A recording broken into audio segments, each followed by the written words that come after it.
Question 1. When evaluating a negotiation for a property in Denver, Colorado, a buyer's agent learns that the seller is under significant financial pressure and needs to sell quickly. The agent believes this urgency could be leveraged to secure a favorable price for their buyer. What is the most ethical and legally compliant course of action for the agent? Option A. Inform the buyer that the seller is desperate but refrain from offering any strategic advice on how to use this information, leaving the buyer to figure out the negotiation tactics on their own. Option B. Downplay the seller's urgency to the buyer, emphasizing the property's value and encouraging a swift offer to secure the deal before other buyers realize the seller's situation. Option C. Advise the buyer that the seller's urgency presents an opportunity to negotiate a lower price, and discuss how to best leverage this information to the buyer's advantage while ensuring the buyer understands the implications of the seller's situation. Option D. Urge the buyer to make a strong, immediate offer without dwelling on the seller's circumstances, suggesting that hesitation might lead to losing the property. The correct answer is C. Advise the buyer that the seller's urgency presents an opportunity to negotiate a lower price, and discuss how to best leverage this information to the buyer's advantage while ensuring the buyer understands the implications of the seller's situation. Explanation. This scenario is professionally challenging because it pits the salesperson's duty to their client against the potential for a quick sale and a higher commission. The salesperson must navigate the delicate balance of advocating for their client's best interests while also being aware of the seller's motivations and the potential for misrepresentation or undue pressure. Colorado real estate law and ethical standards emphasize honesty, fair dealing, and the fiduciary duty owed to clients. The best approach involves transparently communicating all material facts and potential risks to the buyer, even if it means slowing down the negotiation or potentially losing the deal. This aligns with the Colorado Real Estate Commission's rules and regulations, which mandate that licensees act with honesty and integrity and disclose all facts that could affect a buyer's decision. Specifically, Rule 4 CCR 725-11. 1A. Requires licensees to act in the best interest of their client and to avoid misrepresentation.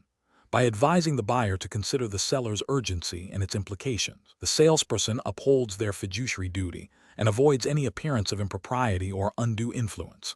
An approach that involves downplaying the seller's urgency to secure the sale quickly is ethically flawed. This tactic, while potentially leading to a faster closing, violates the duty of full disclosure and could be construed as misrepresentation under Rule 4 CCR 725-11. 1. It prioritizes the salesperson's immediate gain over the client's informed decision-making. Another unacceptable approach is to pressure the buyer to make a decision immediately without fully exploring the implications of the seller's situation. This constitutes undue influence and fails to provide the buyer with the necessary information to make a rational and informed choice, thereby breaching the duty of care and fair dealing. Finally, an approach that involves withholding information about the seller's urgency from the buyer, even if the buyer doesn't explicitly ask, is a failure of disclosure. Colorado law requires proactive disclosure of material facts that could influence a buyer's decision, as outlined in Rule 4 CCR 725-11. 1A. Professionals should employ a decision-making process that prioritizes their client's best interests above all else. This involves active listening to understand the client's needs and concerns, thorough due diligence, and transparent communication of all material facts and potential risks. When faced with a situation where personal gain might conflict with client welfare, a professional must always err on the side of caution and uphold their ethical and legal obligations, even if it means a less favorable immediate outcome. Question 2. The analysis reveals a property in Denver, Colorado, that has recently seen a surge in comparable sales, suggesting a potential for a quick resale at a profit. Your client, a first-time real estate investor, is eager to capitalize on this trend.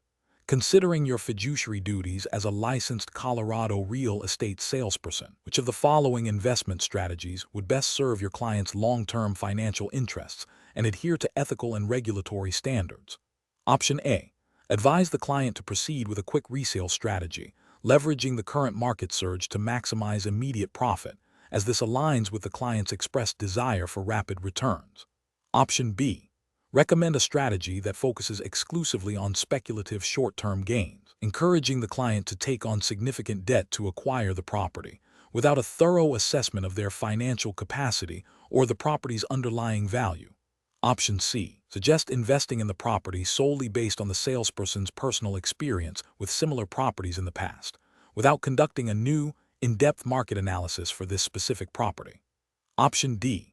Recommend a strategy that involves a detailed analysis of the property's potential for rental income, long-term appreciation based on current market trends and property condition, and an overall return on investment calculation, while also discussing the risks and benefits of a quick resale. The correct answer is D. Recommend a strategy that involves a detailed analysis of the property's potential for rental income, long-term appreciation based on current market trends and property condition, and an overall return on investment calculation, while also discussing the risks and benefits of a quick resale. Explanation: this scenario is professionally challenging because it requires a real estate salesperson in Colorado to balance a client's immediate desire for a quick profit with the fiduciary duty to recommend a sound, long-term investment strategy. The salesperson must avoid steering the client towards a decision that might benefit the salesperson more than the client, or that is based on incomplete or misleading information. Careful judgment is required to ensure the client's best interests are paramount. Aligning with Colorado's Real Estate Commission's rules and regulations regarding client representation and ethical conduct, the best approach involves a comprehensive analysis of the property's potential beyond its immediate resale value. This includes evaluating its income-generating capabilities through rental income, considering the long-term appreciation potential based on market trends and property condition, and assessing the overall return on investment, ROI, considering all associated costs and risks. This aligns with the salesperson's duty to provide competent and diligent service, as outlined in Colorado real estate license law, which mandates acting in the best interest of the client and providing accurate information for informed decision-making. Recommending a strategy that considers cash flow, net operating income, and a thorough market analysis demonstrates a commitment to the client's financial well-being and a thorough understanding of real estate investment principles. An approach that focuses solely on the potential for a quick flip and immediate profit is professionally unacceptable. This overlooks the inherent risks associated with speculative trading and fails to provide the client with a balanced perspective on the investment's true potential. It may also violate the salesperson's duty to present all material facts and options, potentially leading the client to make a decision based on incomplete information. Furthermore, prioritizing a quick sale might be perceived as a conflict of interest if it serves the salesperson's immediate commission goals over the client's long-term financial security. Another unacceptable approach is to recommend a strategy based on anecdotal evidence or the salesperson's personal past successes without a current, objective market analysis. Real estate markets are dynamic, and past performance is not indicative of future results. Relying on such information can be misleading and does not fulfill the duty to provide diligent and competent service. It also fails to account for the specific nuances of the current market and the property in question. Finally, recommending a strategy that involves significant undisclosed risks or that is not financially viable for the client, even if it promises high returns, is unethical and potentially illegal. A salesperson must ensure that any recommended investment strategy is suitable for the client's financial situation and risk tolerance, and that all potential downsides are clearly communicated. The professional reasoning process should involve first understanding the client's investment goals and risk tolerance. Then, conduct a thorough, data-driven analysis of the property's investment potential, considering both short-term and long-term factors. Present a balanced view of all viable strategies, clearly outlining the pros and cons of each, and empowering the client to make an informed decision based on comprehensive information and expert guidance. Question 3. Quality control measures reveal that a Colorado real estate licensee is preparing to advise a client on the potential selling price of a single-family home in a well-established suburban neighborhood. The licensee is considering several valuation methods.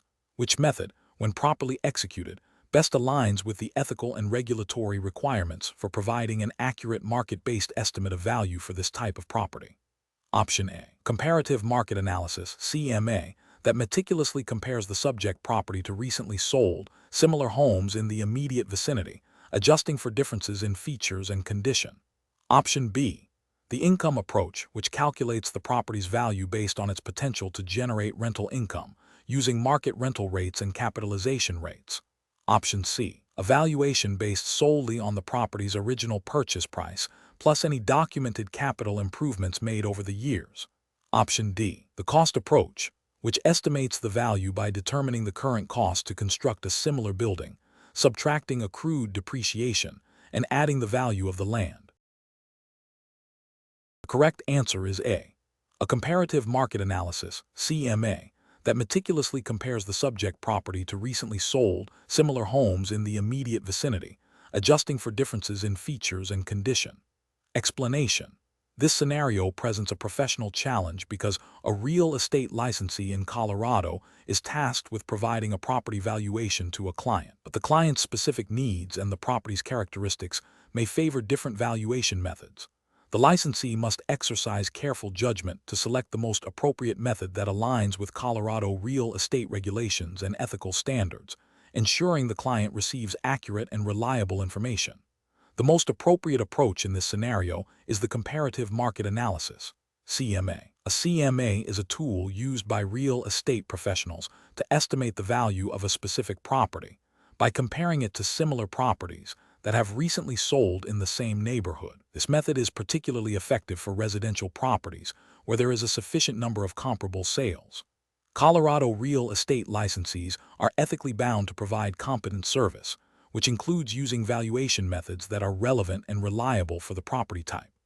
A CMA, when performed diligently with accurate data, directly addresses the current market conditions and the specific features of the subject property, offering a realistic estimate of its market value.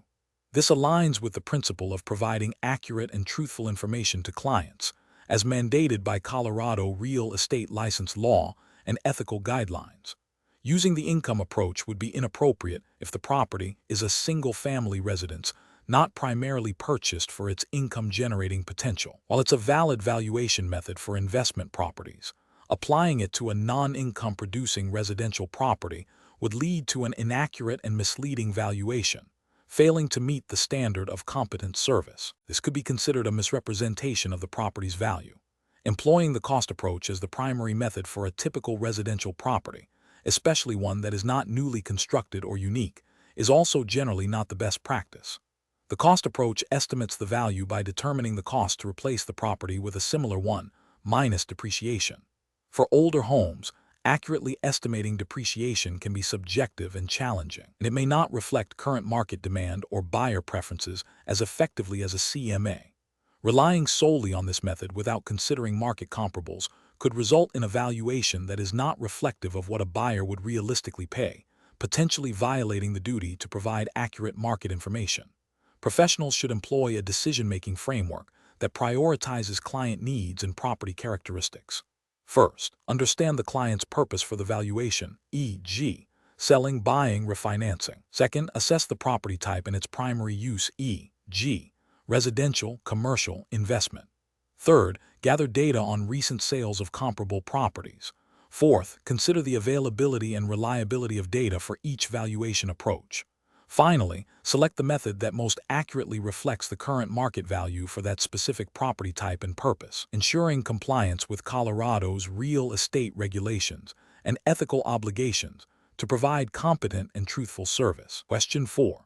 Implementation of a new federal monetary policy in Colorado has led to a significant increase in mortgage interest rates. A prospective buyer, who has expressed some financial anxieties, is considering purchasing a property. As a licensed Colorado real estate salesperson, what is the most ethical and professionally responsible course of action to guide this client through the current real estate market and economic factors? Option A. Advise the client to proceed with the purchase despite their affordability concerns, based on your personal belief that the market will inevitably recover. Option B. Proactively educate the client on the impact of rising interest rates on their long-term affordability and encourage them to consult with an independent financial advisor or mortgage broker to assess their financial capacity. Option C. Urge the client to make a decision quickly to secure the property before interest rates potentially increase further, creating a sense of urgency. Option D. Minimize the impact of rising interest rates by emphasizing the potential for future property appreciation and reassuring the client that the market will always rebound. The correct answer is B. Proactively educate the client on the impact of rising interest rates on their long-term affordability and encourage them to consult with an independent financial advisor or mortgage broker to assess their financial capacity. Explanation: this scenario is professionally challenging because it requires a real estate salesperson in Colorado to navigate a situation where a client's personal financial situation might influence their decision-making, potentially leading to a transaction that is not in their best interest. The salesperson must balance their duty to their client with the ethical imperative to ensure the client understands the full implications of their choices, especially in a fluctuating market. Careful judgment is required to avoid undue influence or misrepresentation. The best professional approach involves proactively educating the client about the current economic factors impacting the Colorado real estate market, specifically the rising interest rates, and their effect on affordability and long-term costs. This includes clearly explaining how these factors might affect their ability to secure financing, the potential for future appreciation or depreciation, and the overall financial burden of the purchase. The salesperson should then encourage the client to consult with an independent financial advisor or mortgage broker to gain a comprehensive understanding of their financial capacity and the risks involved. This approach aligns with Colorado's real estate licensing laws and ethical standards, which mandate that licensees act with honesty, integrity, and in the best interest of their clients, avoiding any actions that could be construed as misleading or predatory. It prioritizes informed consent and empowers the client to make a decision based on a complete picture of their financial situation and market realities.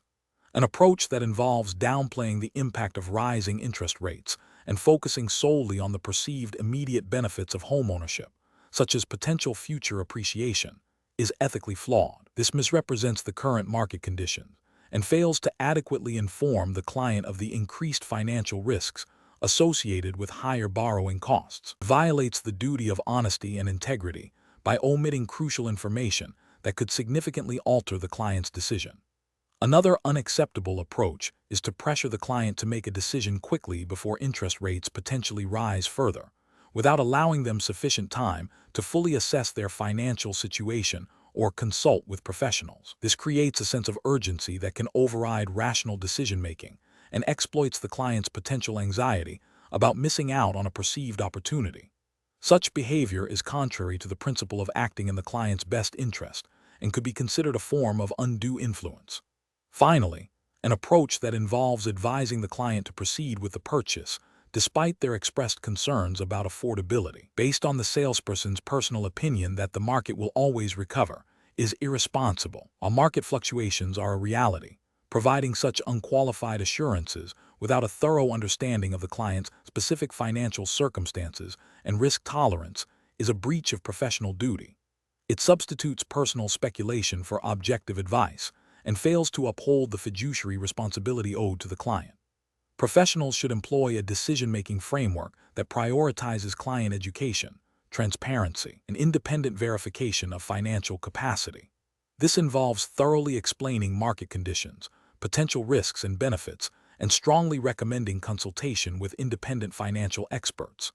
The focus should always be on empowering the client to make an informed decision that aligns with their long-term financial well-being, rather than solely on closing a transaction. Question 5. To address the challenge of a client in Colorado who wants to sell a unique collection of vintage comic books, stating they don't see the difference between this and selling a house, what is the most ethically and legally sound course of action for a licensed Colorado real estate salesperson? Option A. Suggest that the client list their comic book collection on a general online marketplace and then proceed with their real estate needs without further engagement on the comic book sale. Option B. Inform the client that their understanding is incorrect and refuse to discuss the matter further, as it is outside the scope of real estate. Option C.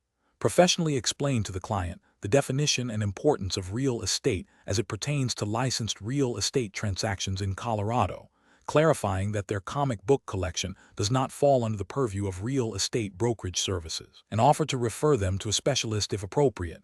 Option D. Agree to help the client sell their comic book collection, treating it as a personal property transaction, without clarifying the distinction from real estate brokerage. The correct answer is C. Professionally explain to the client the definition and importance of real estate as it pertains to licensed real estate transactions in Colorado, clarifying that their comic book collection does not fall under the purview of real estate brokerage services, and offer to refer them to a specialist if appropriate. Explanation.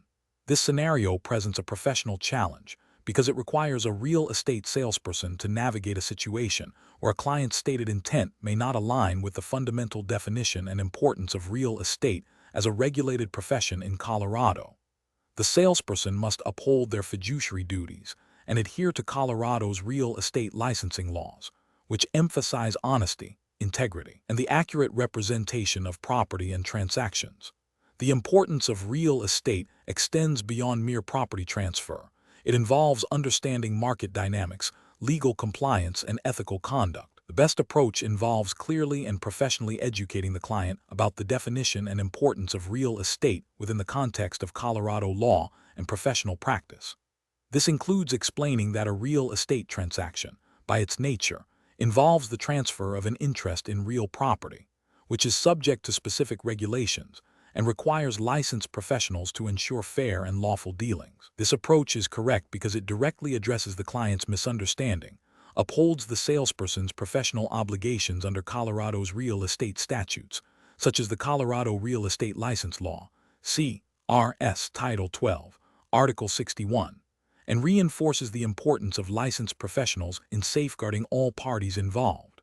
It prioritizes informed consent and ethical conduct. An incorrect approach would be to proceed with the client's request without clarification, assuming their informal understanding of real estate is sufficient. This fails to uphold the salesperson's duty of care and honesty, potentially leading to a transaction that is not legally sound or that misrepresents the nature of the service being provided, violating principles of fair dealing and professional responsibility mandated by Colorado law. Another incorrect approach would be to dismiss the client's request outright without attempting to understand their underlying needs or to educate them. This demonstrates a lack of professionalism and a failure to engage in the consultative role expected of a licensed real estate professional in Colorado, potentially alienating the client and failing to explore legitimate avenues for assistance within the bounds of the law. A further incorrect approach would be to agree to the client's terms without fully understanding the implications, hoping to figure it out later. This is a dereliction of duty, as it bypasses the critical initial step of defining the scope of services and ensuring compliance with Colorado's real estate regulations from the outset, thereby exposing both the client and the salesperson to significant legal and ethical risks. Professionals should employ a decision-making framework that begins with understanding the client's request in light of their professional obligations and the governing regulatory framework. This involves active listening, clear communication, and a commitment to educating the client about the realities and requirements of real estate transactions in Colorado. When faced with ambiguity or potential misunderstanding, the professional's duty is to clarify, educate, and ensure all actions are compliant and ethical. Question 6. Examination of the data shows that a prospective buyer in Colorado has expressed interest in purchasing a property and has stated a general budget. What is the most responsible and legally compliant course of action for a licensed Colorado real estate salesperson to take next? Option A. Immediately begin showing the buyer a wide range of properties that fall within their stated budget. Option B. Advise the buyer on the importance of obtaining mortgage pre-approval from a lender to establish a clear understanding of their purchasing power. Option C. Recommend specific properties based on the buyer's stated budget without any further financial qualification. Option D. Rely solely on the buyer's verbal confirmation of their budget and proceed with property searches. The correct answer is B. Advise the buyer on the importance of obtaining mortgage pre-approval from a lender to establish a clear understanding of their purchasing power. Explanation. Scenario analysis. This scenario is professionally challenging because it requires a real estate salesperson in Colorado to navigate a situation where a potential client's stated intent might conflict with their actual financial capacity, potentially leading to misrepresentation or wasted effort. The salesperson must balance their duty to represent the client's interests with the legal and ethical obligations to ensure all parties are acting in good faith and with realistic expectations. Careful judgment is required to avoid misleading the client or engaging in practices that could violate Colorado real estate law. Correct approach analysis. The best professional practice involves a proactive and transparent approach to understanding the client's true financial position. This includes encouraging the client to obtain pre-approval from a reputable lender. This approach is correct because it aligns with the Colorado Real Estate Commission's emphasis on honesty, fair dealing, and the duty to disclose material facts. By facilitating pre-approval, the salesperson ensures the client has a realistic understanding of their purchasing power, which is a material fact influencing the transaction. This also protects the seller by ensuring serious buyers are involved, and it protects the salesperson by demonstrating due diligence and adherence to ethical standards. Incorrect approaches analysis. One incorrect approach involves proceeding with property showings without verifying the client's financial capacity. This is professionally unacceptable because it can lead to the client pursuing properties beyond their means, creating unrealistic expectations, and potentially violating the duty of honesty and fair dealing. Also wastes the time and resources of the salesperson and potentially the seller. Another incorrect approach is to rely solely on the client's verbal assertion of their budget without any independent verification. While the client's statement is a starting point, it is not a guarantee of their actual borrowing capacity. This approach fails to uphold the salesperson's responsibility to ensure a transaction is likely to close, which is implicitly tied to the buyer's financial ability. This could be seen as a failure to exercise reasonable care and diligence. A third incorrect approach is to immediately recommend specific properties based on the client's stated budget without any further financial qualification. This is problematic as it assumes the client's self-assessment is accurate and complete. It bypasses the crucial step of confirming their ability to secure financing, which is a fundamental aspect of a real estate transaction and a key component of the salesperson's fiduciary duty to ensure a viable transaction. Professional reasoning. Professionals should adopt a framework that prioritizes client education and financial verification early in the engagement. This involves clearly communicating the importance of pre-approval, explaining the process, and guiding the client towards reputable lenders. This proactive stance not only ensures compliance with Colorado real estate laws and ethical guidelines, but also builds trust and facilitates a smoother, more successful transaction for all parties involved. The focus should always be on informed decision-making based on verified information. Question 7. Research into a client's potential property acquisition in Colorado reveals they are interested in understanding different ways to hold title. The client is particularly confused about the distinction between owning a property outright with indefinite rights versus having the right to occupy and use a property for a set number of years, and how ownership is divided among multiple parties. What is the most accurate and ethically sound approach for a Colorado real estate salesperson to take in advising this client? Option A. Explain that both fee simple and leasehold ownership grant the right to possess and use a property, with fee simple being a longer-term arrangement, and that joint tenancy and tenancy in common are simply different ways for multiple people to share ownership without significant legal distinctions. Option B. Describe fee simple as owning the property for a very long time, and leasehold as renting. Then explain that joint tenancy and tenancy in common both mean that if one owner dies, their share goes to the other owners, without detailing the right of survivorship or inheritance differences. Option C. Clearly explain that fee simple ownership represents the highest form of ownership with indefinite duration and full rights, while leasehold grants possession for a specific term. Differentiate between joint tenancy, which includes the right of survivorship, and tenancy in common, where each owner has an undivided interest that can be inherited, ensuring the client understands the implications of each for their situation. Option D. Focus solely on the financial aspects of the property, advising the client that the type of ownership is a minor detail that can be sorted out later with legal counsel, and that the primary concern should be the purchase price and potential appreciation. Correct answer is C. Clearly explain that fee simple ownership represents the highest form of ownership with indefinite duration and full rights, while leasehold grants possession for a specific term. Differentiate between joint tenancy, which includes the right of survivorship, and tenancy in common, where each owner has an undivided interest that can be inherited, ensuring the client understands the implications of each for their situation. Explanation.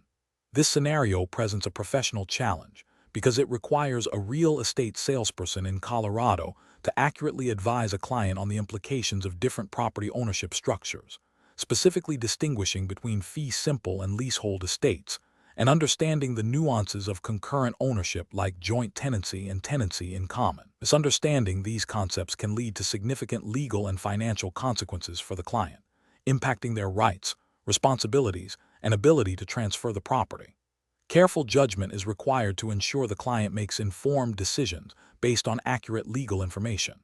The best professional approach involves clearly and accurately explaining the fundamental differences between fee simple and leasehold estates, emphasizing that fee simple represents the most complete form of ownership with indefinite duration, while leasehold grants a right to possess and use property for a defined period.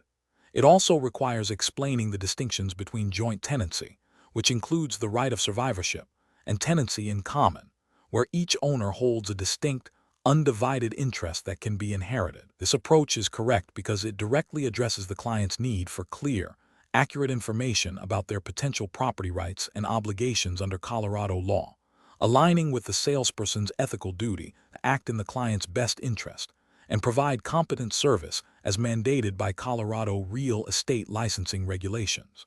An incorrect approach would be to conflate fee simple with leasehold, implying that a leasehold interest offers the same permanent rights as fee simple ownership. This is a regulatory failure as it misrepresents fundamental property law concepts, potentially leading the client to believe they have ownership rights they do not possess. Another incorrect approach would be to treat joint tenancy and tenancy in common as interchangeable, failing to explain the critical difference of the right of survivorship. This omission is ethically problematic, as it deprives the client of crucial information regarding inheritance and property transfer upon the death of an owner, which is a key distinction under Colorado property law. Finally, providing only a superficial overview without delving into the specific implications of each ownership type for the client's situation would be professionally inadequate, failing to meet the standard of care expected of a licensed real estate professional in Colorado.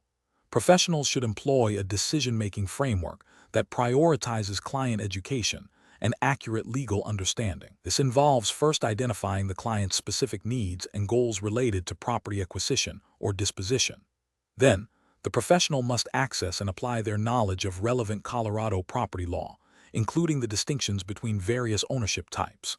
The information should be communicated clearly and concisely, using plain language to avoid jargon, and allowing ample opportunity for client questions. If the situation involves complex legal nuances, the professional should advise the client to seek independent legal counsel from a qualified Colorado attorney. Question 8. A prospective buyer in Denver, Colorado, tells their real estate salesperson that they are only interested in neighborhoods with a specific demographic profile, explicitly stating preferences that align with protected characteristics under Colorado's Fair Housing Act. Which approach would be most appropriate for the salesperson to take? Option A. Refuse to work with the buyer altogether, stating that their preferences are problematic, without further explanation or guidance. Option B. Politely inform the buyer that the salesperson cannot act on preferences that would steer them towards or away from certain neighborhoods based on protected characteristics, as this would violate Colorado's Fair Housing Act, and offer to help them find properties that meet their legitimate housing needs within legal parameters. Option C. Engage in a discussion with the buyer to understand the underlying reasons for their demographic preferences, potentially challenging their assumptions or biases. Option D. Subtly attempt to identify properties in neighborhoods that might align with the buyer's stated demographic preferences without explicitly mentioning protected characteristics, hoping to satisfy the buyer without direct confrontation. The correct answer is B. Politely inform the buyer that the salesperson cannot act on preferences that would steer them towards or away from certain neighborhoods based on protected characteristics, as this would violate Colorado's Fair Housing Act, and offer to help them find properties that meet their legitimate housing needs within legal parameters. Explanation. This scenario is professionally challenging because it requires a real estate licensee to navigate a situation where a potential client's request, while seemingly innocuous, could lead to discriminatory practices prohibited by Colorado's Fair Housing Act. The licensee must balance the client's stated preferences with their legal and ethical obligations to ensure equal housing opportunities for all. Careful judgment is required to avoid even the appearance of discrimination. The best professional approach involves politely but firmly educating the client about fair housing laws and explaining that the licensee cannot act on preferences that would violate these regulations. This approach directly addresses the client's request by acknowledging it, then immediately pivots to the legal and ethical constraints. By explaining that steering clients based on protected characteristics is illegal under Colorado law, the licensee upholds their professional duty and educates the client, thereby preventing potential violations. This aligns with the core principles of the Colorado Fair Housing Act, which prohibits discrimination in the sale or rental of real property based on race, creed, color, sex, sexual orientation, marital status, national origin, ancestry, or disability. An approach that involves subtly trying to find properties that might align with the client's stated preference, without explicitly mentioning protected characteristics, is ethically flawed. While it might seem like a way to satisfy the client, it risks engaging in steering, which is a form of discrimination. The Colorado Fair Housing Act aims to prevent any action that limits or restricts housing choices based on protected classes, and indirect methods can still achieve this prohibited outcome. Another unacceptable approach is to directly refuse to work with the client without providing any explanation. This is unprofessional and does not educate the client about fair housing laws. While the licensee is not obligated to fulfill a discriminatory request, a complete refusal without context can lead to misunderstandings and does not promote compliance with fair housing principles. Finally, an approach that involves questioning the client's motives or making assumptions about why they have such a preference is also problematic. Focus should remain on the legal implications of the request, not on judging the client's personal reasons. The licensee's role is to ensure compliance with the law, not to act as a moral arbiter of client preferences, as long as those preferences do not lead to illegal discrimination. Professionals should employ a decision-making framework that prioritizes legal compliance and ethical conduct. When faced with a client request that may conflict with fair housing laws, the licensee should 1. Identify the potential fair housing issue. 2. Consult relevant state and federal fair housing laws, in this case, Colorado's Fair Housing Act. 3. Politely inform the client of the legal restrictions and explain why the request cannot be fulfilled. 4. Offer to assist the client in finding housing that meets their needs within the bounds of the law. 5. Document the interaction. Question 9. Operational review demonstrates that a licensed real estate broker in Colorado is representing a client who owns a property featuring a modest single-family home, a large barn, and 20 acres of land, primarily used for growing hay and raising a few livestock. The owner intends to sell the property as a whole, emphasizing its suitability as a rural residence with the ability to support hobby farming. The broker needs to determine the most appropriate classification for marketing and transactional purposes under Colorado real estate law. Option A. Classify the property as residential, with the agricultural elements considered secondary features supporting a rural lifestyle. Option B. Market the property exclusively as agricultural land, highlighting the crop production and livestock potential. Option C. Advise the client that the property requires a unique agricultural residential mixed-use designation, not covered by standard Colorado real estate classifications. Option D. Categorize the property as commercial real estate due to the income-generating potential from the hay and livestock. The correct answer is A. Classify the property as residential, with the agricultural elements considered secondary features supporting a rural lifestyle. Explanation. Scenario analysis. This scenario is professionally challenging because it requires the licensee to accurately identify the primary use of a property to ensure compliance with Colorado real estate regulations and to properly advise the client. Misclassifying the property type can lead to incorrect marketing, misrepresentation, and potential legal or ethical violations, impacting the client's transaction and the licensee's reputation. Careful judgment is required to distinguish between primary uses when multiple characteristics are present. Correct approach analysis. The best professional practice involves identifying the property's primary intended use based on its predominant features and the owner's stated purpose, aligning with Colorado's classification of real estate types. In this case, the presence of a dwelling and its primary function as a place of residence, despite some agricultural elements, firmly places it in the residential category for licensing and transaction purposes. This aligns with Colorado Division of Real Estate guidelines that focus on the principal purpose of the property for licensing and disclosure requirements. Incorrect approach is analysis, marketing the property solely as agricultural, ignoring the dwelling and its primary residential function, would be a misrepresentation under Colorado real estate law. This fails to acknowledge the predominant use and could mislead potential buyers seeking a primary residence, classifying the property as commercial due to the potential for income generation from the crops, without considering the dwelling's primary residential purpose, misinterprets the core definition of commercial property in Colorado, which typically involves business operations rather than a dwelling with ancillary agricultural activity, suggesting the property fits into an agricultural residential mixed-use category, without a clear regulatory framework for such a classification in Colorado for licensing purposes, would create ambiguity and potentially violate disclosure obligations. Real estate transactions are generally categorized by their primary use to ensure clear understanding and compliance. Professional reasoning. Professionals should approach property classification by first understanding the client's primary intent for the property, and then assessing the property's predominant physical characteristics.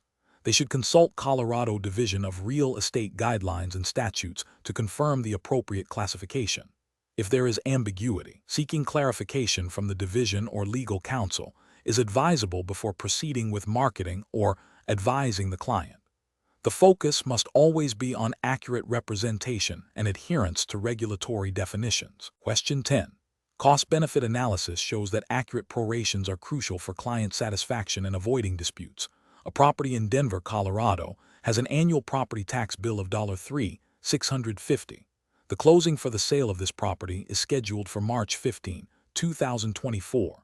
Assuming property taxes are paid in arrears for the calendar year, what is the amount of property tax the seller is responsible for, prorated up to but not including the closing date? Option A, $750, 00. Option B, $715, 00. Option C, $700, 00. Option D, $730, 00.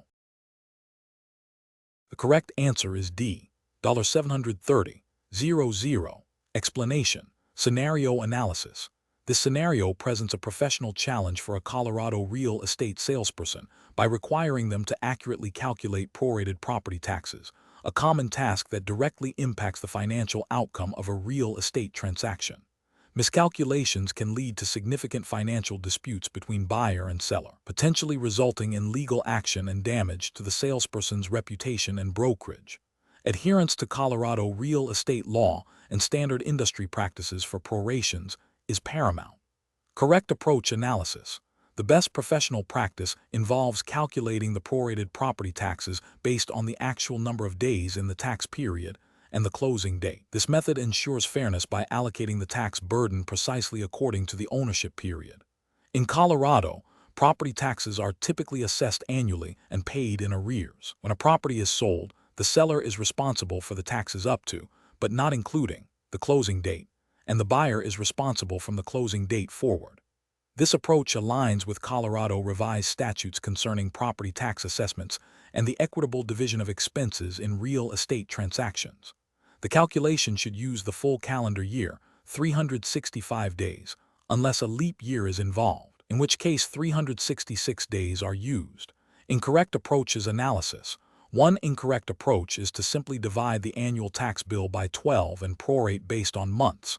This method is inaccurate because months have varying numbers of days, leading to an unfair allocation of the tax burden. For instance, a closing at the end of a 31-day month would unfairly charge the seller for more days than they owned the property in that month, compared to a closing at the end of a 28-day month. This fails to meet the standard of equitable proration required by professional conduct and Colorado real estate practices. Another incorrect approach is to round the number of days in the tax period or the ownership period to simplify the calculation. Rounding can introduce small inaccuracies that, when multiplied by the tax amount, can result in a noticeable discrepancy. Professional standards demand precision in financial calculations related to real estate transactions, and any deviation from exact day counts is unacceptable. This approach lacks the meticulousness expected of a licensed professional. A further incorrect approach is to use a simplified annual proration factor without considering the specific closing date within the tax year. This might involve a fixed number of days per month or an average, which, like the monthly division, fails to account for the precise ownership period. This method ignores the fundamental principle of prorating based on the actual duration of ownership within the tax assessment period, leading to an inequitable outcome for one of the parties. Professional reasoning. Professionals should always use the most accurate and equitable method for prorating expenses. This involves understanding the specific tax assessment periods and using precise day counts. When in doubt, consulting the closing attorney or title company for their standard proration method is advisable. The core principle is to ensure that each party pays only for the period they own the property, reflecting a commitment to fairness and adherence to regulatory expectations. Question 11. The control framework reveals a situation in Colorado where a buyer is pre-approved for an FHA loan and is eager to purchase a fixer-upper property. The licensee's duty is to guide the buyer through the process. Which of the following actions best represents a responsible and compliant approach to assisting this buyer? Option A. Proactively educate the buyer on FHA's minimum property standards and appraisal requirements, emphasizing that the property must meet these conditions for the loan to be approved, and discuss potential repair escrow options if minor issues are identified. Option B. Advise the buyer to immediately seek conventional financing, suggesting that FHA loans are too restrictive for properties requiring any significant work. Option C. Proceed with the transaction without discussing FHA's specific property requirements, assuming the appraisal will identify any issues that need to be addressed later.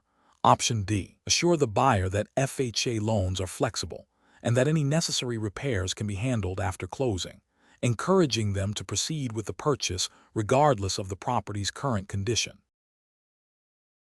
The correct answer is A. Proactively educate the buyer on FHA's minimum property standards and appraisal requirements, emphasizing that the property must meet these conditions for the loan to be approved, and discuss potential repair escrow options if minor issues are identified. Explanation.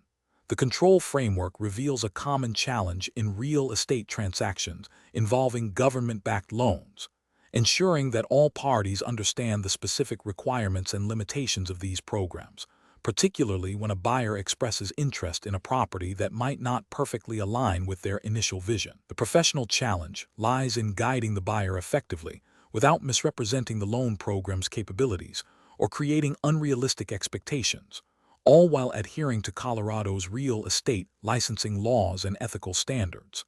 Careful judgment is required to balance the buyer's desires with the realities of FHA, VA, and USDA loan guidelines. The best approach involves proactively educating the buyer about the specific eligibility criteria and property condition requirements for the government-backed loan they are considering.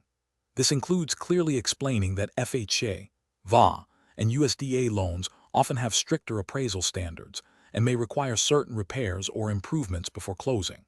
By managing expectations upfront and focusing on properties that are likely to meet these requirements, the licensee acts in the buyer's best interest, preventing potential disappointment and wasted effort.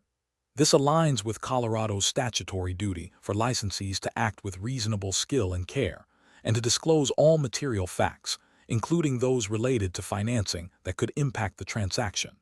An incorrect approach would be to assure the buyer that any property can be made to work with their chosen loan program, downplaying the potential for repair issues or appraisal challenges. This misrepresents the nature of government-backed loans and could lead to a failed transaction, financial loss for the buyer, and potential disciplinary action against the licensee for misrepresentation or negligence under Colorado revised statutes.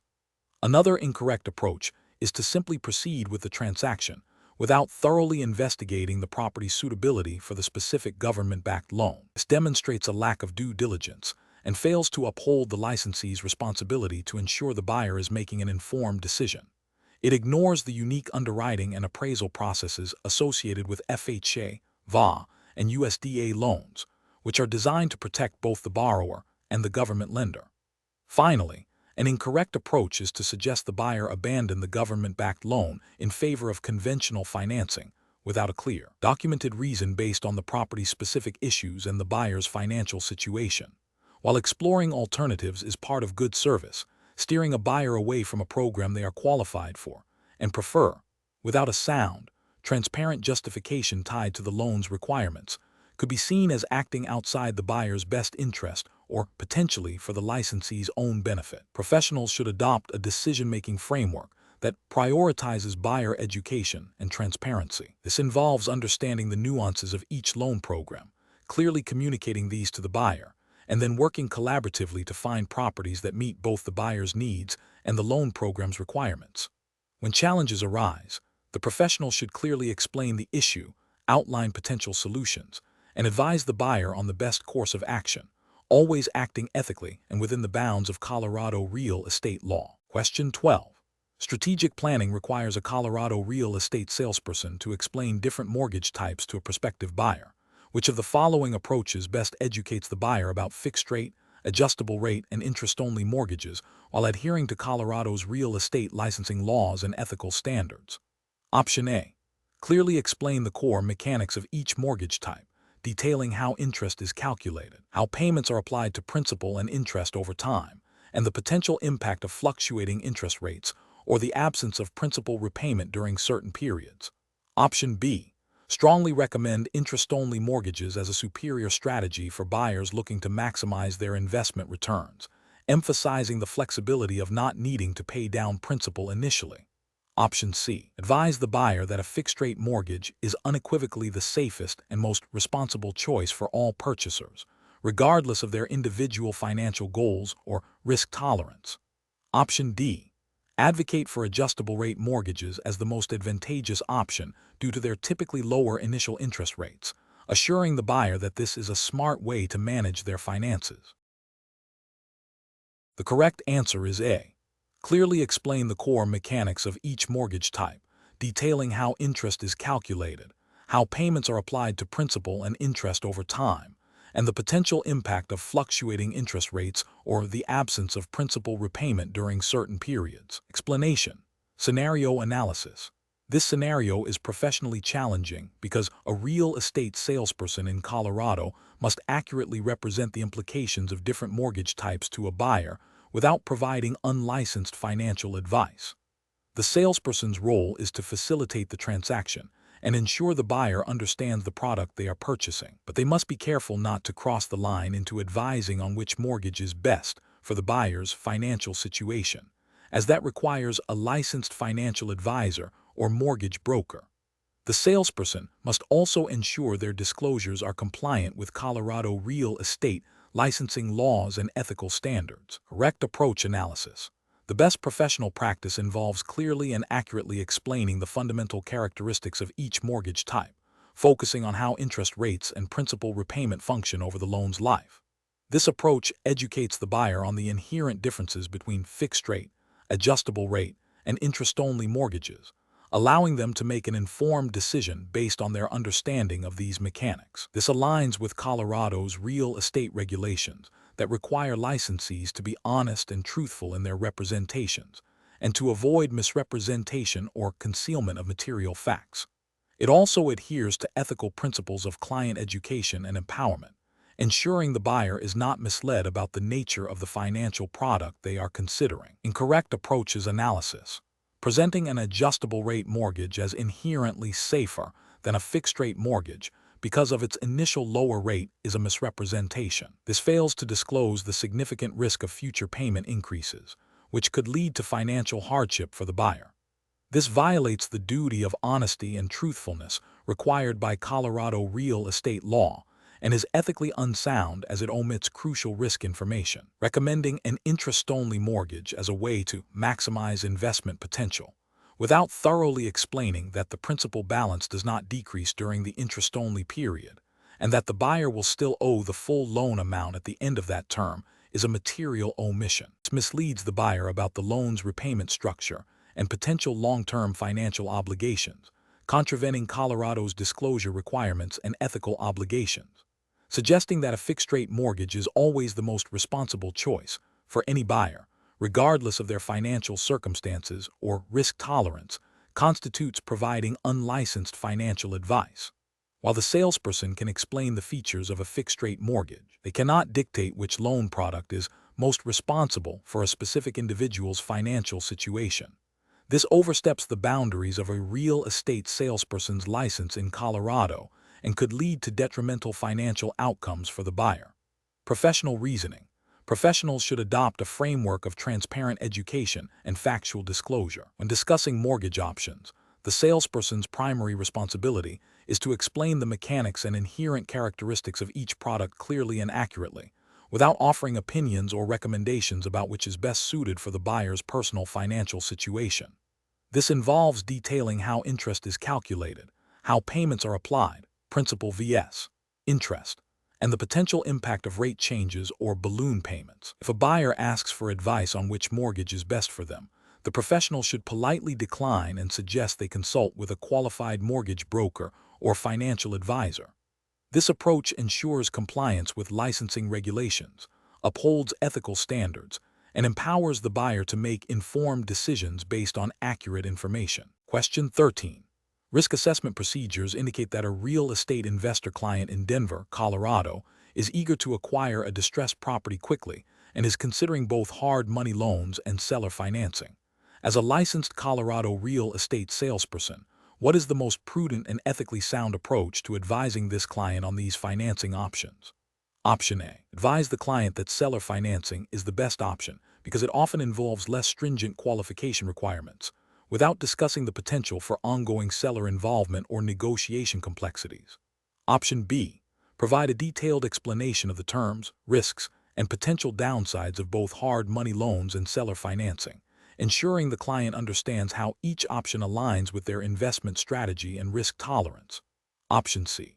Strongly recommend hard money loans due to their speed of funding, emphasizing the potential for rapid property acquisition without dwelling on the associated high interest rates and short repayment terms. Option D. Focus the discussion solely on the potential for increased investor returns that can be achieved through these financing methods, downplaying any associated risks or complexities. The correct answer is B. Provide a detailed explanation of the terms, risks, and potential downsides of both hard money loans and seller financing, ensuring the client understands how each option aligns with their investment strategy and risk tolerance. Explanation. Scenario analysis. This scenario is professionally challenging because it requires a Colorado real estate salesperson to navigate complex financing options for an investor client, while adhering to Colorado's specific real estate licensing laws and ethical obligations. The salesperson must balance the client's desire for rapid acquisition with the inherent risks of non-traditional financing and ensure full disclosure and informed consent, preventing potential misrepresentation or predatory lending implications. The salesperson's duty of care extends to ensuring the client understands the terms, risks, and suitability of the financing. Correct approach analysis. The best professional practice involves thoroughly educating the investor client about the specific terms, risks, and potential downsides of hard money loans, including high interest rates, short repayment terms, and the risk of foreclosure, as well as the implications of seller financing, such as potential negotiation complexities and the seller's continued interest in the property. This approach ensures the client makes an informed decision by providing a comprehensive understanding of each financing option's suitability for their investment goals and risk tolerance, aligning with the Colorado Real Estate Commission's emphasis on client education and disclosure. This proactive approach fulfills the salesperson's fiduciary duty to act in the client's best interest and avoid misrepresentation. Incorrect approaches analysis. Recommending hard money loans solely based on the investor's stated desire for speed, without a detailed discussion of the associated risks and costs, is ethically problematic and potentially violates Colorado's disclosure requirements. This approach prioritizes a quick transaction over the client's long-term financial well-being and could be construed as steering the client towards a financing method that may not be in their best interest. Suggesting seller financing as a viable option without fully exploring the investor's financial capacity to meet the seller's terms or the potential for disputes arising from the seller's retained interest in the property is also a failure to adequately represent the client. This overlooks the critical due diligence required for any financing arrangement and could lead to future legal complications for the investor. Focusing exclusively on the potential for higher returns on investment without a balanced discussion of the significant risks inherent in both hard money and seller financing is a form of misrepresentation. The selective presentation of information prevents the investor from making a truly informed decision and fails to uphold the salesperson's duty of honesty and fair dealing as mandated by Colorado real estate regulations. Professional reasoning. Professionals should adopt a client-centric approach, prioritizing education and informed consent. This involves a detailed discussion of all available financing options, including their advantages and disadvantages, tailored to the client's specific financial situation, investment goals, and risk tolerance. A thorough understanding of Colorado's real estate laws, particularly those pertaining to financing and disclosure, is paramount. Professionals must act as trusted advisors, ensuring clients are fully aware of all implications before committing to any transaction. Question 14. The monitoring system demonstrates that a property manager in Colorado is reviewing multiple rental applications. One applicant has a slightly lower credit score than the landlord's preferred threshold, but the property manager feels they would be a good tenant based on their friendly demeanor during the showing. Another applicant meets all the credit and income requirements, but has a different ethnic background than the property manager's typical tenant demographic. A third applicant has a strong rental history and credit score, and the property manager is considering offering them the unit. Which approach best aligns with Colorado's tenant screening and selection regulations and ethical practices? Option A. Prioritize the applicant with a strong rental history and credit score, but also consider the applicant with the friendly demeanor as a secondary option if the first applicant withdraws, regardless of their credit score. Option B. Consider offering the unit to the applicant with a different ethnic background if their application is otherwise strong, as a way to promote diversity, while still holding other applicants to the strict credit score requirement. Option C. Apply a standardized, written screening policy consistently to all applicants, evaluating credit history, rental history, and income verification objectively, and offer the unit to the applicant who best meets these established criteria. Option D. Offer the unit to the applicant with a friendly demeanor, as a positive personal connection can indicate a responsible tenant, even if their credit score is slightly below the preferred threshold. The correct answer is C. Apply a standardized written screening policy consistently to all applicants, evaluating credit history, rental history, and income verification objectively, and offer the unit to the applicant who best meets these established criteria. Explanation. The monitoring system demonstrates a potential for bias in the tenant screening and selection process, which is a professionally challenging scenario requiring careful judgment. Landlords and their agents in Colorado must adhere to fair housing laws and ethical practices to ensure all prospective tenants are evaluated based on objective, non-discriminatory criteria. The challenge lies in balancing the landlord's right to select a qualified tenant with the legal and ethical obligation to avoid discrimination. The best approach involves a standardized, written screening policy that is applied consistently to all applicants. This policy should outline objective criteria such as credit history, rental history, income verification, and criminal background checks, all of which are permissible under Colorado law when applied uniformly. By using a consistent set of criteria for everyone, the landlord minimizes the risk of unconscious bias influencing the decision and ensures compliance with the Fair Housing Act and Colorado's Anti-Discrimination Act. This systematic method provides a defensible basis for selection and protects against claims of discrimination. An approach that involves subjective assessments based on personal feelings or impressions about an applicant is professionally unacceptable. This method opens the door to unconscious bias and can lead to discriminatory practices, violating fair housing laws. For instance, making decisions based on an applicant's perceived lifestyle or personal characteristics, rather than their ability to meet rental obligations, is a direct contravention of ethical and legal standards.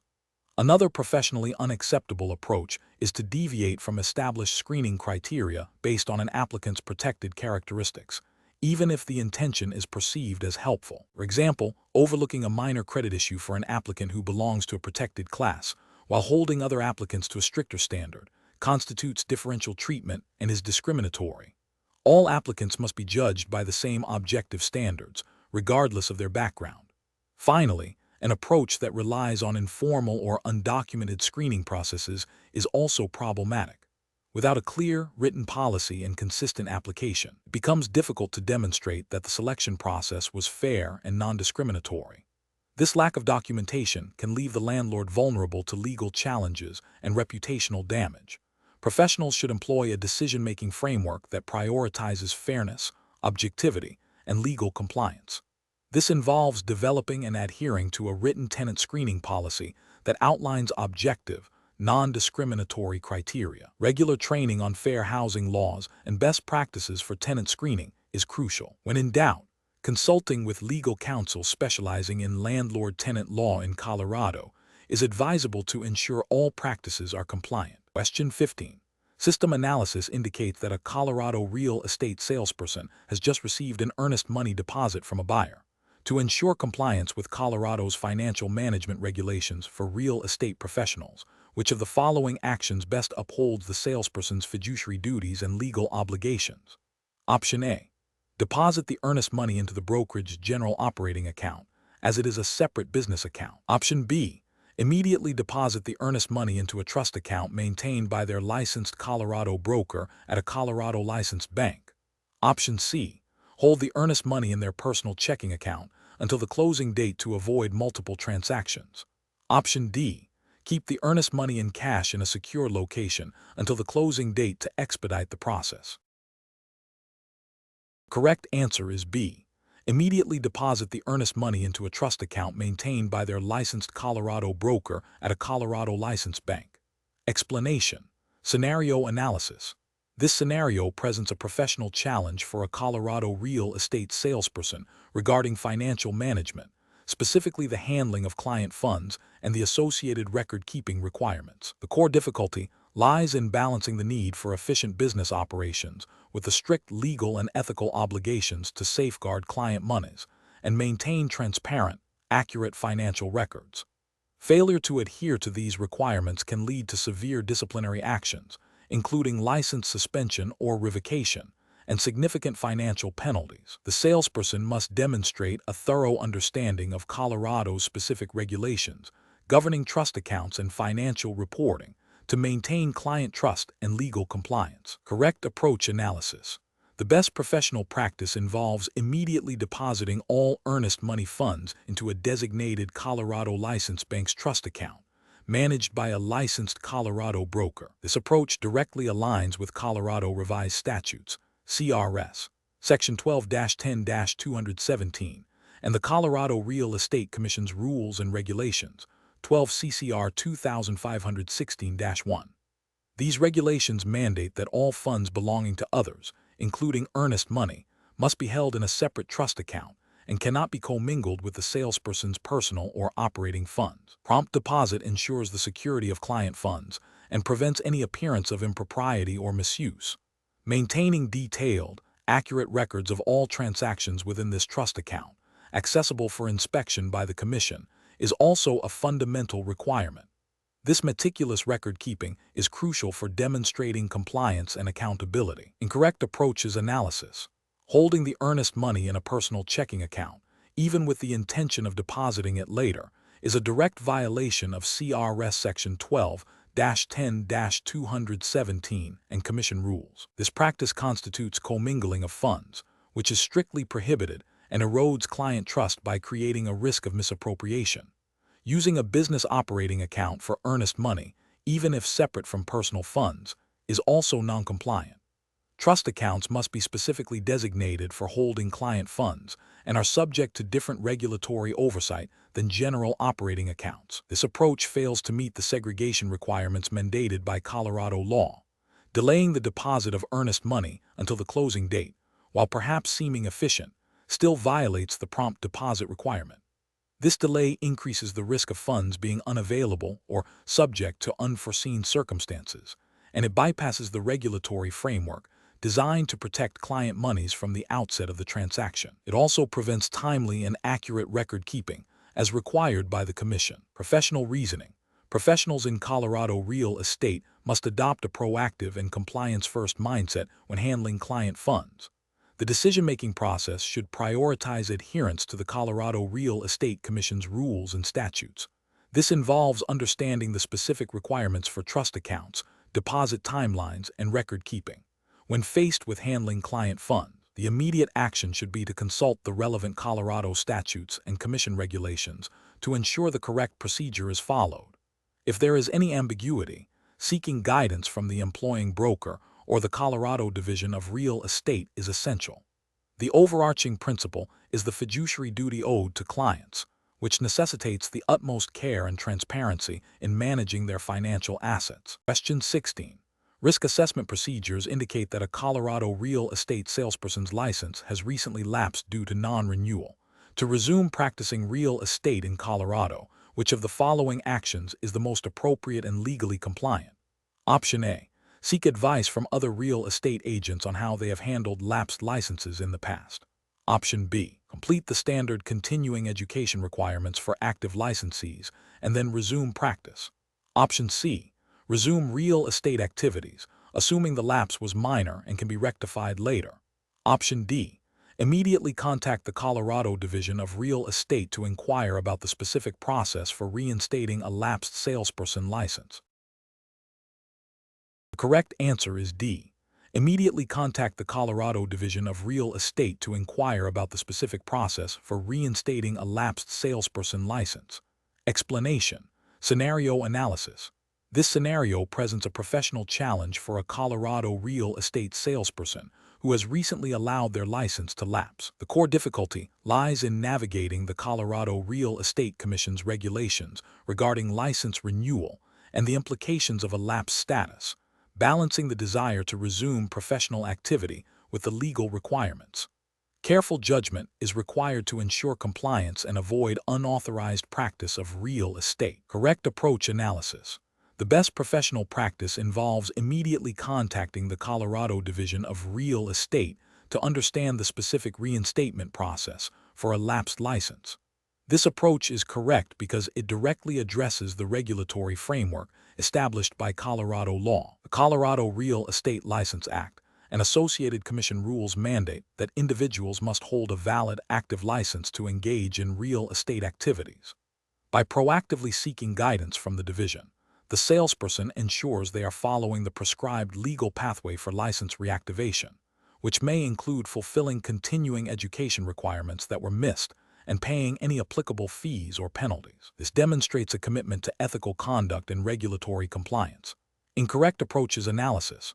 One incorrect approach is to simply resume real estate activities, assuming that a brief lapse does not require formal action.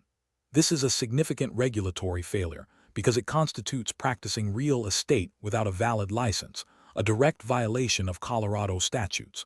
Such actions can lead to severe penalties, including fines, disciplinary actions, and potential legal liability. Another incorrect approach is to only complete the standard continuing education hours without verifying the specific requirements for a lapsed license. While continuing education is a general requirement, the Colorado Division of Real Estate may have specific stipulations for reinstating a license that has been inactive or lapsed for a certain period, potentially requiring additional coursework or a different process. Failing to confirm these specific requirements could result in incomplete compliance. A further incorrect approach is to rely on informal advice from other real estate professionals about the reinstatement process. While well-intentioned, this advice may not be accurate or up to date with current Colorado regulations. Relying on such information without official confirmation from the Division of Real Estate can lead to procedural errors and continued noncompliance. Professional reasoning. Professionals facing a lapsed license situation should adopt a systematic approach.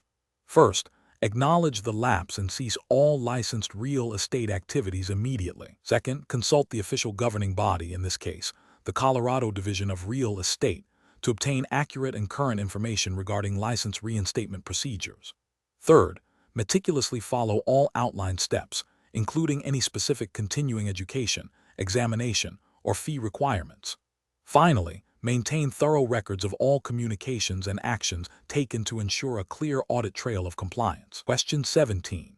The assessment process reveals that a property listed for sale in Colorado is located near a former mining operation that may have left behind residual heavy metals in the soil. The seller is unaware of any specific environmental issues. What is the most appropriate course of action for the Colorado licensed real estate salesperson? Option A. Inform the potential buyers about the property's proximity to the former mining operation and recommend they consult with a qualified environmental professional to assess any potential soil contamination. Option B. Conduct a visual inspection of the property's soil and provide the buyers with an opinion on the likelihood of contamination based on the visual assessment. Option C. Assume that any significant environmental issues would have been discovered during the buyer's standard home inspection, and therefore no further disclosure is necessary. Option D. Advise potential buyers that, since the seller is unaware of any issues, there are likely no environmental concerns with the property. The correct answer is A. Inform the potential buyers about the property's proximity to the former mining operation and recommend they consult with a qualified environmental professional to assess any potential soil contamination. Explanation: this scenario is professionally challenging because it requires a real estate salesperson in Colorado to navigate potential environmental concerns that could significantly impact property value and buyer decisions, while also adhering to disclosure obligations under Colorado real estate law and ethical standards. The salesperson must balance their duty to represent their client with the legal and ethical imperative to provide accurate and complete information to potential buyers. The correct approach involves proactively identifying and disclosing potential environmental issues that are known or reasonably discoverable, and recommending professional assessment. This aligns with Colorado revised statutes concerning disclosure requirements for material defects, which include conditions that could affect the property's use or value. Ethically, real estate professionals have a duty to be honest and transparent. By recommending a qualified environmental professional, the salesperson is facilitating informed decision-making for the buyer and mitigating potential liability for themselves and their client, while respecting the buyer's right to know about significant property conditions.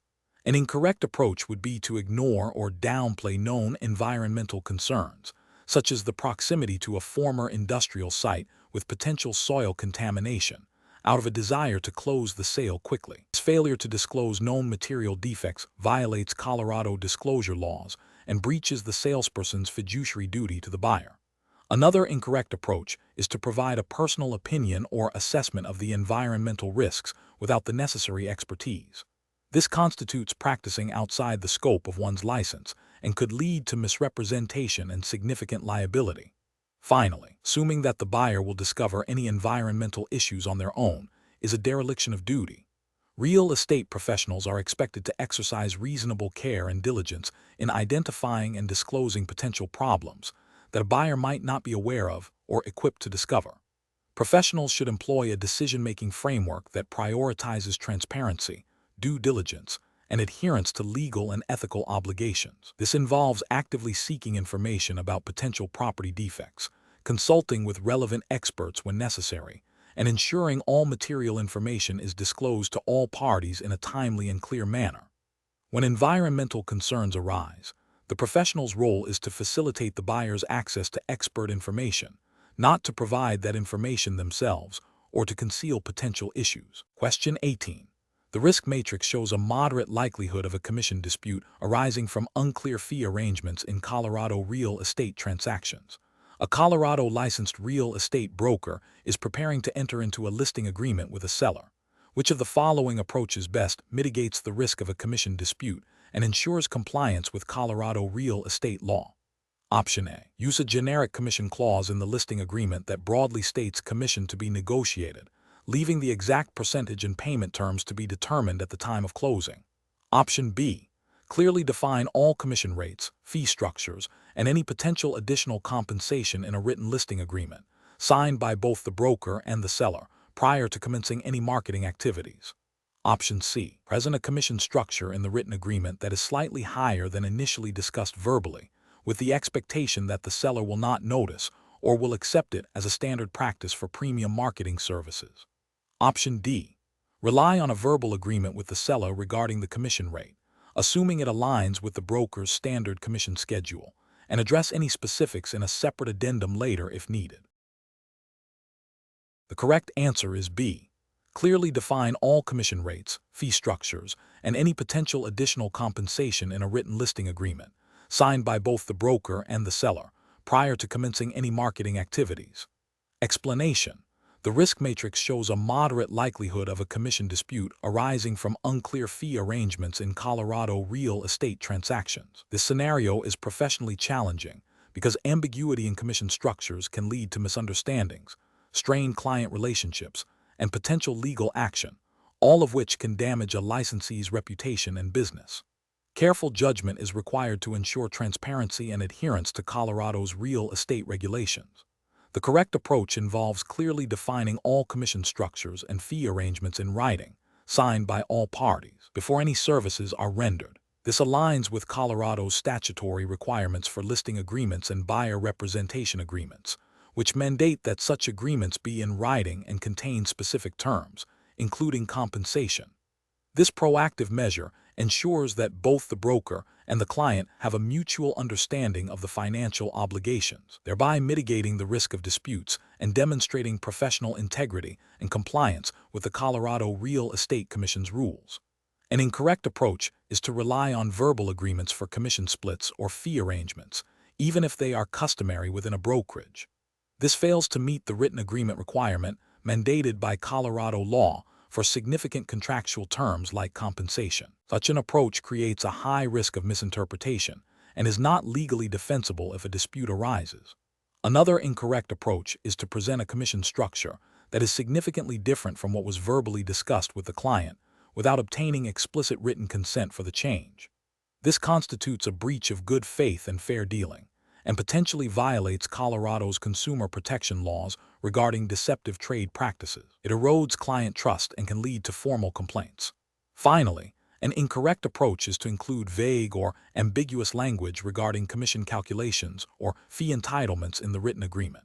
While written, such ambiguity leaves room for interpretation and dispute, failing to provide the clarity necessary to prevent misunderstandings and uphold professional standards as expected by the Colorado Real Estate Commission. Professionals should employ a decision-making framework that prioritizes upfront clarity and written documentation. This involves thoroughly discussing all potential commission structures and fee arrangements with clients, ensuring full comprehension, and then meticulously documenting these agreements in writing, signed by all parties, before commencing services. Regular review of agreements and open communication throughout the transaction further reinforce this process. Question 19. Compliance review shows that a seller in Colorado is requesting that their real estate agent not mention private mortgage insurance, PMI, in the listing agreement or any marketing materials, stating they want to simplify the process and avoid any perceived issues for potential buyers. The agent knows that based on the typical loan-to-value ratios for buyers in the current market, PMI is likely to be a requirement for many offers on this property. What is the most appropriate course of action for the Colorado real estate licensee? Option A. Assume that PMI will not be a factor in this sale, and therefore do not address it with either the seller or the buyer. Option B. Agree to the seller's request and omit any mention of PMI from the listing agreement and marketing materials to avoid complicating the transaction.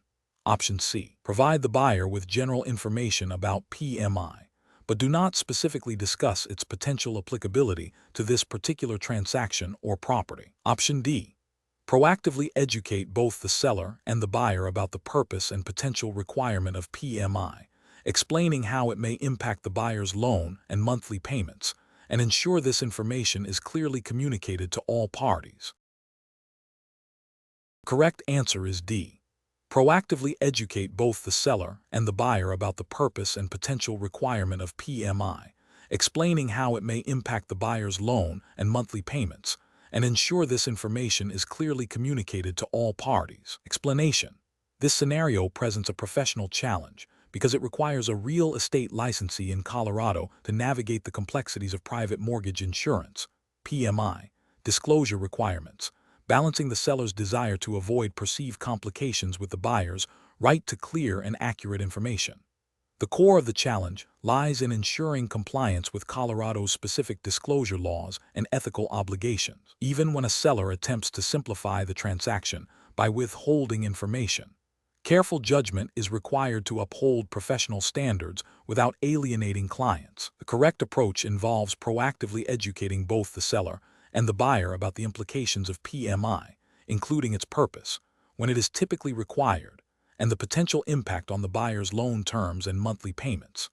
This approach ensures that the seller understands that disclosing the potential for PMI is not about creating a problem, but about providing necessary information for the buyer's informed decision-making, which is a fundamental aspect of a transparent real estate transaction in Colorado.